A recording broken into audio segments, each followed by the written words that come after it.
আত্ম অনুসন্ধান। আছে আর নেই এর মাঝখানে আমরা আসলে কোথায় দাঁড়িয়ে আছি? কিছু আলোচনা। যা আছে আর যা নেই তার মাঝের সত্যটা কি? বাস্তব আর শূন্যতার মাঝখানে আমরা কি শুধুই ধারণা? আমরা কি আসলেই আছি? জীবনে আমরা এত কিছু করি, আমরা জীবনের জন্য বাঁচি নাকি মৃত্যুর জন্য বাঁচি? জীবন কি লক্ষ্য, নাকি মৃত্যু আমাদের চিন্তা? আমাদের সব প্রচেষ্টা জীবনের জন্য নাকি মৃত্যুর প্রস্তুতি? আমরা কি বাঁচছি নাকি মরার অপেক্ষা করছি? আছে আর নেই এর মাঝখানে আমরা কোথায়? আমরা কি সত্যিই বাঁচছি নাকি শুধু মৃত্যুর দিকে এগোচ্ছি? অন্টোলজি, অস্তিত্ব তত্ত্ব। আছে বিইংস সত্তা, নেই নন বিইংস অসত্তা। অনেক দার্শনিক বলেন বাস্তবতা এই দুইয়ের মাঝেই প্রবাহ স্থির, কিছু না বরং হয়ে ওঠা, বিকামিং। হরক্লিটাস বলেছিলেন সবকিছু পরিবর্তনশীল। You can't step into the same river twice. আছে কোনো স্থির জিনিস না, সবই প্রবাহ।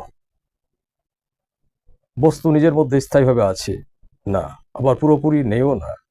তাই সত্য মধ্যপথ, মিডলওয়ে। আছেও নেই, দুটোকেই অতিক্রম।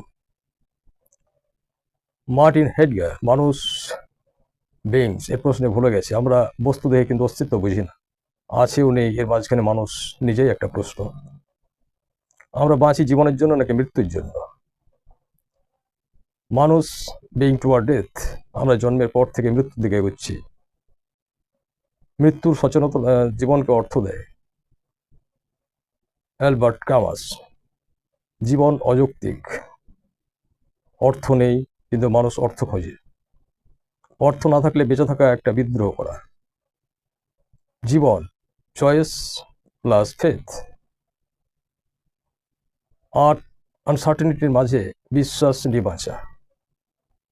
আছেও নেই স্থির দুইটা জিনিস না, বরং একটা চলমান সত্যের দুই প্রান্ত। জীবন ও মৃত্যু আলাদা না, একই যাত্রার দুই দিক। দর্শনের উত্তর আমরা পুরোপুরি আছি না, আবার পুরোপুরি নেও না। আমরা হয়ে ওঠার মধ্যে আছি, এবং আমরা শুধুই বাঁচছি না, আমরা একই সাথে মৃত্যুর দিকে এগোচ্ছি।